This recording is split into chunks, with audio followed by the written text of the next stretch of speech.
More than a third of businesses operating right now will be dead within the next 10 years. That's according to the outgoing CEO of Cisco, John Chambers. He says companies need to get hip with tech or they won't survive. I spoke earlier with business analyst Jill Schlesinger about Chambers' prediction. I think it's realistic. I mean, we know that transformation occurs all the time. And if we probably go back 10 years ago, you could have made the exact same prediction and it would turn out to be true.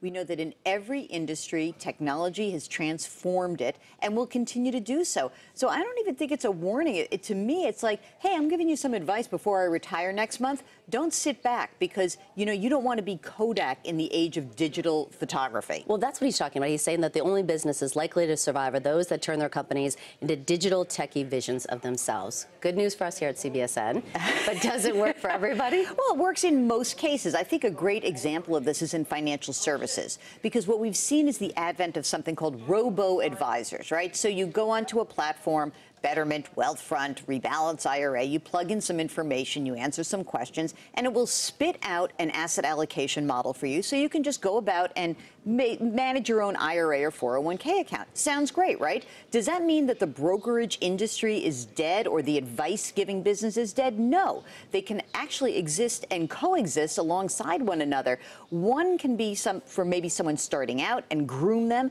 but if you need personalized one-on-one advice, you've got a complicated financial life, you're still going to want a human touch. So it doesn't mean that those industries are dead, but it does mean that they have to accommodate new people coming in and bring them into their industries in a way that they want to be reached. Okay, so how about like Uber or Airbnb? How does that affect the taxi companies or the hotels? Well, these are definitely disruptive technologies, whereas I don't necessarily think that robo-advisors are disruptive. I think they are actually helping the big advisors get better. But I think that a company like Uber is disruptive in that the taxi industry in every city now has to wake up and say, I've got competition, right? They didn't really have competition previously. That's a good thing. Are they going to get better? Are they going to get off their phones while they're driving me down West End Avenue? I hope so. When you look at Airbnb, it doesn't mean the hotel industry is dead, but it does mean it's going to have to adapt and that there are more choices. I think the most important thing that Chambers is stressing is you sit back and you wait for change to come, it will eat you alive. You don't do that. You've got to be proactive. You've got to look at different ways to adapt your industry.